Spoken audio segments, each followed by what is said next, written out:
예레미야서 3장 1절로 18절 말씀 한 목소리로 봉독하겠습니다. 시작. 그들이 말하기를 가령 사람이 그의 아내를 버림으로 그가 그에게서 떠나 타인의 아내가 된다 하자 남편이 그를 다시 받겠느냐? 그리하면 그 땅이 크게 더러워지지 아니하겠느냐 하느니라. 내가 많은 무리와 행음하고서도 내게로 돌아오려느냐? 여호와의 말씀이니라. 내 눈을 들어 헐벗은 산을 보라. 내가 행음하지 아니한 곳이 어디 있느냐? 내가 길가에 앉아 사람들을 기다린 것이 광야에 있는 아라밧 사람 같아서 음란과 행악으로 이 땅을 더럽혔도다. 그러므로 단비가 그쳤고 늦은 비가 없어졌느니라. 그럴지라도 내가 창녀의 낯을 가졌으므로 수치를 알지 못하느니라. 내가 이제부터는 내게 부르짖기를 나의 아버지여 아버지는 나의 청년 시절의 보호자이시오니 노여움을 한없이 계속하시겠으며 끝까지 품으시겠나이까 하지 아니하겠느냐. 보라 내가 이같이 말하여도 악을 행하여 내 욕심을 이루었느니라 하시니라. 요시야 왕 때에 여호와께서 또 내게 이르시되 너는 배역한 이스라엘이 행한 바를 보았느냐. 그가 모든 높은 산에 오르며 모든 푸른 나무 아래로 가서 거기서 행음하였도다. 그가 이 모든 일들을 행한 후에 내가 말하기를 그가 내게로 돌아오리라 하였으나 아직도 내게로 돌아오지 아니하였고 그의 반역한 자매 유다는 그것을 보았느니라. 내게 배역한 이스라엘이 간음을 행하였으므로 내가 그를 내쫓고 그에게 이혼서까지 주었으되 그의 반역한 자매 유다가 두려워하지 아니하고 자기도 가서 행음함을 내가 보았노라. 그가 돌과 나무와 더불어 행음함을 가볍게 여기고 행음하여 이 땅을 더럽혔거늘 이 모든 일이 있어도 그의 반역한 자매 유다가 진심으로 내게 돌아오지 아니하고 거짓으로 할 뿐이니라. 여호와의 말씀이니라. 여호와께서 내게 이르시되 배역한 이스라엘은 반역한 유다보다 자신이 더 의로움이 나타났나니 너는 가서 북을 향하여 이 말을 선포하여 이르라. 여호와께서 이르시되 배역한 이스라엘아 돌아오라. 나의 노한 얼굴을 너희에게로 향하지 아니하리라.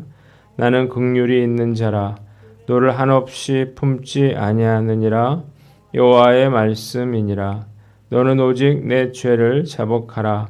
이는 내 하나님 여호와를 배반하고 내 길로 달려 이방인들에게로 나아가 모든 푸른 나무 아래로 가서 내 목소리를 듣지 아니하였음이라. 여호와의 말씀이니라. 여호와의 말씀이니라. 배역한 자식들아 돌아오라. 나는 너의 남편임이라. 내가 너희를 성읍에서 하나와 족속 중에서 둘을 택하며 너희를 시온으로 데려오겠고 내가 또 내 마음에 합한 목자들을 너희에게 주리니 그들이 지식과 명철로 너희를 양육하리라. 여호와의 말씀이니라. 너희가 이 땅에서 번성하여 많아질 때에는 사람들이 여호와의 언약궤를 다시는 말하지 아니할 것이요 생각하지 아니할 것이요 기억하지 아니할 것이요 찾지 아니할 것이요 다시는 만들지 아니할 것이며 그때 예루살렘이 그들에게 여호와의 보좌라 일컬음이 되며 모든 백성이 그리로 모이리니 곧 여호와의 이름으로 말미암아 예루살렘에 모이고 다시는 그들의 악한 마음에 완악한 대로 그들이 행하지 아니할 것이며 그때 유다 족속이 이스라엘 족속과 동행하여 북에서부터 나와서 내가 너희 조상들에게 기업으로 준 땅에 그들이 함께 이르리라. 아멘. 오늘은 예레미야서 3장 죄를 자복하라 돌아오라 라고 하는 제목으로 말씀 나누겠습니다. 자, 본문을 나눠서 생각해 봅니다. 먼저 1절로 5절까지인데요. 2절을 보니까 내 눈을 들어 헐벗은 산을 보라. 내가 행음하지 아니하는 곳이 어디 있느냐. 내가 길가에 앉아 사람들을 기다린 것이 광야에 있는 아라밧 사람 같아서 음란과 행악으로 이 땅을 더럽혔도다 그랬습니다. 한번 따라해 봅시다. 내가 음란과 행악으로 이 땅을 더럽혔도다. 하나님께서는 이스라엘 백성들의 죄악에 대해서 여인의 예를 들어서 지적하고 계십니다. 남편에게 버림을 받은 아내가 다른 남자의 아내가 되면 전 남편은 그녀를 다시 아내로 맞이할 수가 없었습니다. 만일 이를 어기고 남편이 여인을 다시 받아들여 준다면 이것은 땅을 더럽히는 가증한 행위가 되기 때문이었습니다. 그런데 이스라엘 백성들은 하나님을 버리고 가나안의 여러 가증한 그런 우상을 섬겼어요.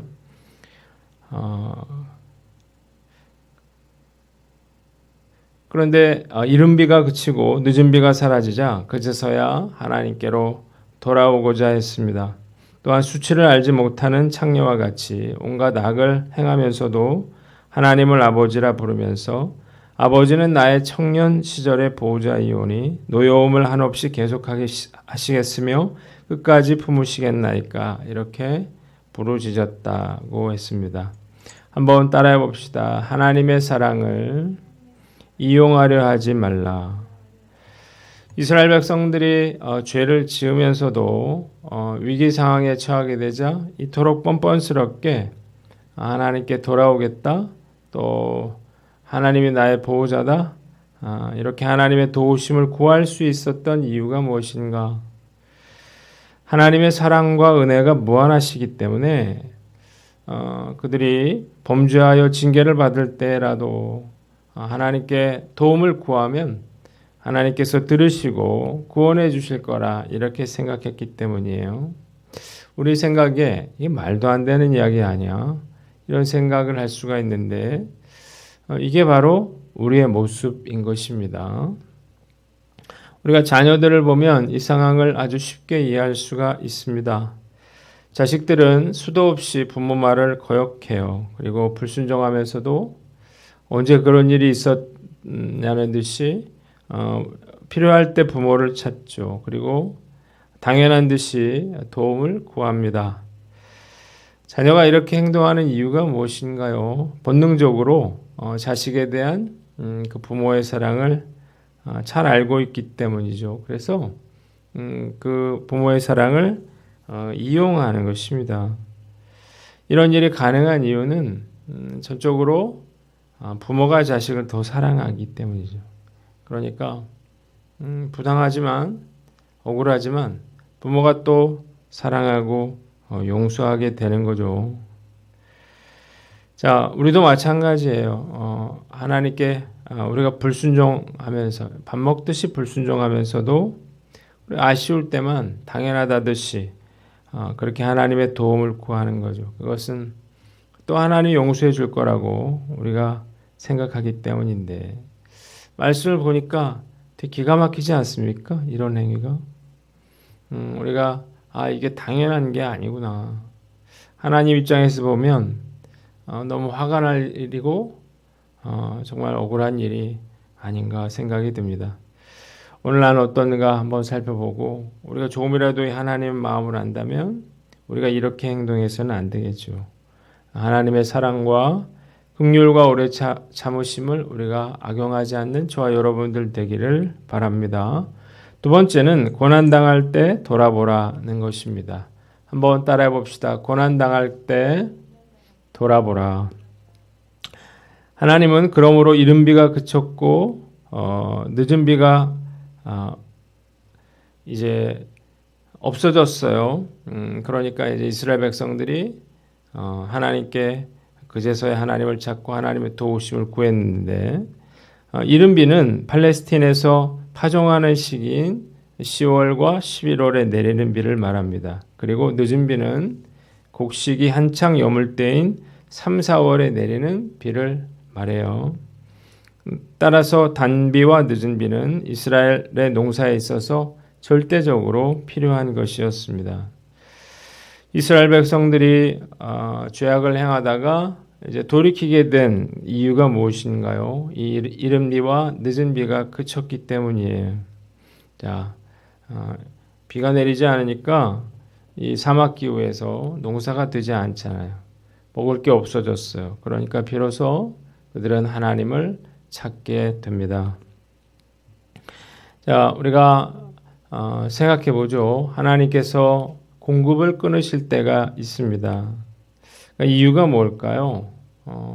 한번 너가 뭐가 잘못인지 한번 생각해 보라라고 하는 하나님의 뜻일 수 있습니다. 저도 예전에 제 딸에게 이렇게 실력 행사를 한 적이 있었어요. 그런데 효과가 바로 있었죠. 만약 우리에게 어떤 결핍이 생겼다면, 그리고 그 원인이 무엇인지 잘 모르겠다면 주님과의 관계를 한번 우리가 돌아보자는 것입니다. 왜냐하면 뭔가 우리가 하나님 보시기에 합당하지 못한 그런 행동을 우리가 계속하고 있기 때문에 하나님께서 깨달으라고 그 공급을 중지하신 것일 수 있기 때문이에요. 물론 가장 중요한 것은 하나님이 공급을 끊으실 만큼 뭐 그런 행동을 하지 않는 게 중요하겠죠. 오늘 우리가 말씀을 묵상하면서 늘 우리 자신 돌아보는 게 중요하겠죠. 내가 하나님 앞에서 잘못하고 있는 것은 혹시 없는가? 오늘 다시 한번 늘 살펴보고 하나님께서 나에게 주시는 그러한 사인의 의미를 잘 파악하는 저와 여러분들 되시기를 바랍니다. 두 번째는 6절로 18절 말씀인데요. 10절에 보니까 이 모든 일이 있어도 그의 반역한 자매 유다가 진심으로 내게 돌아오지 아니하고 거짓으로 할 뿐이니라 그랬습니다. 한번 따라해 봅시다. 반역한 자매 유다가 내게 돌아오지 아니하고 거짓으로 할 뿐이니라. 유다 백성들은 북이스라엘이 하나님께 불순종하고 우상 숭배를 저지르다가 멸망하는 것을 똑똑히 봤습니다. 그런데 안타깝게도 그들은 북이스라엘의 그런 멸망을 보고서도 아무것도 배우지 못했어요. 그래서 똑같이 그들의 전철을 답습하고 있습니다. 그들 역시 땅을 더럽히고 돌과 나무를 음란하게 섬긴 건데요. 하나님께서는 뭐라고까지 말씀하시냐면 북이스라엘이 오히려 신실하지 못한 유다보다 더 낫다. 그렇게 말씀하시고 계십니다. 한번 따라해 봅시다. 보고 배워라. 자, 어리석은 자는 불행한 일을 당한 사람을 보고도 아무것도 배우지 못합니다. 그리고 다른 사람들이 다 말리는데요. 나는 다를 것이다. 나에게는 아무 일도 일어나지 않을 거라. 이렇게 생각합니다. 그리고 나서 당하고 나서 후회하는 거죠. 정말 어리석은 그러한 사람이 아닐 수 없는데 우리가 역사를 배워야 하는 이유가 무엇인가요? 반복되는 그런 역사를 보고 교훈을 얻어서 불행한 그러한 역사를 반복하지 말라고 하는 이유죠. 신앙에 있어서는 우리가 말할 필요가 없죠. 우리가 말씀을 통해서 교훈을 얻어서 우리가 그런 고통을 당해서는 안 되는 거예요. 늘 제가 말씀드리죠. 불이 뜨겁다고 하는 사실을 손을 대보고서야 알 필요는 없는 거예요. 하나님의 말씀을 통해서 우리가 배우려고 노력하지 않는다면 우리의 인생은 결국 고통받고 후회하는 인생이 되고 말 것입니다. 잠언 6장 6절에 게으른 자여 계음이에게 가서 그가 하는 것을 보고 지혜를 얻으라고까지 그렇게 이야기를 했는데 왜 개미에게까지 가서 배우라 이렇게 말했는가? 개미에게도 배울 게 있기 때문이죠. 근면과 성실을 배울 수 있는 것. 그러니까 한낱 미물이라도 우리가 그에게서 배워야 할 것이 있다면 우리가 배울 수 있어야겠다 그런 생각이 듭니다. 저도 나이가 들어가면서 뭔가 이제 새로운 것들을 배우는 게 쉽지는 않아요. 그러나 나는 이제 더 이상은 못 배워 이런 생각을 가지면 안 되겠죠. 우리가 이런 노력을 포기해서는 안 되는 것입니다. 나는 어떤가 한번 살펴보고 불순종과 우상숭배로 인해서 이스라엘이 고통받는 것을 보고 아무것도 배우지 못해서 불행한 그런 일을 당했던 유다 백성들처럼 어리석은 자들이 되지 않도록 늘 깨어있는 저와 여러분들 되시기를 주님의 이름으로 축원합니다. 마지막으로 12절로 18절 말씀인데 12절 보니까 여호와께서 이르시되 배역한 이스라엘아 돌아오라 그랬습니다. 한번 따라해 봅시다. 배역한 이스라엘아 돌아오라. 자, 하나님은 이미 멸망해버린 북이스라엘에 가서 예레미야에게 다음과 같이 말씀을 선포하라 이렇게 명령하셨습니다.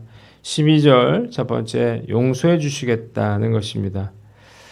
하나님은 배신한 북이스라엘을 향해서 진노를 거두시고 자비를 베푸시겠다. 돌아오라고 말씀하고 계십니다. 두 번째로 13절 너는 오직 죄를 자복하라고 하셨습니다. 이스라엘이 하나님의 용서함을 받고 하나님과의 관계를 회복할 수 있는 유일한 조건, 그것은 그들의 죄를 자복하고 회개하는 것이었습니다.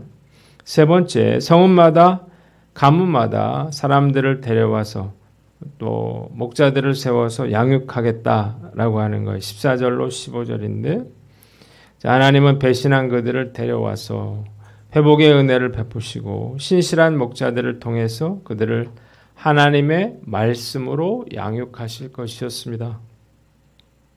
또한 하나님은 회복된 시대의 모습을 더욱 구체적으로 말씀하셨어요. 여기 보니까 백성들이 번성하여 많아지면 언약궤가 더 이상 필요하지 않게 된다고 했는데 언약궤가 필요하지 않다라고 하는 말은 이제 새로운 예배의 시대가 열리게 될 것을 의미했습니다. 그리고 예루살렘은 여호와의 보좌가 되어서 민족이 이제 예루살렘으로 모이게 될 것이었어요. 그때 그들은 완악한 대로 행하지 않고 유다와 이스라엘이 동행하여 하나님께서 조상들에게 기업으로 주신 땅에 함께 돌아가게 되리라고 그렇게 하나님은 말씀하고 계십니다. 한번 따라해 봅시다. 늦었더라도 돌이키라. 자, 하나님은 배신한 백성들을 향해서 돌아오라 그렇게 말씀하고 계십니다. 그 여인의 비유를 통해서 전 남편에게 돌아가는 건 죄가 된다 그렇게 말씀하셨잖아요.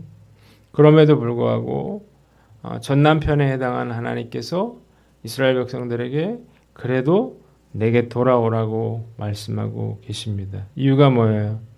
하나님이 여전히 이스라엘 백성들을 사랑하고 계셨기 때문이에요. 하나님은 내가 그들의 남편이다라고 그렇게 말씀하고 계신데 이유가 뭘까요? 하나님이 이스라엘 백성들과 맺은 언약을 지키시기 위함이었다는 것입니다.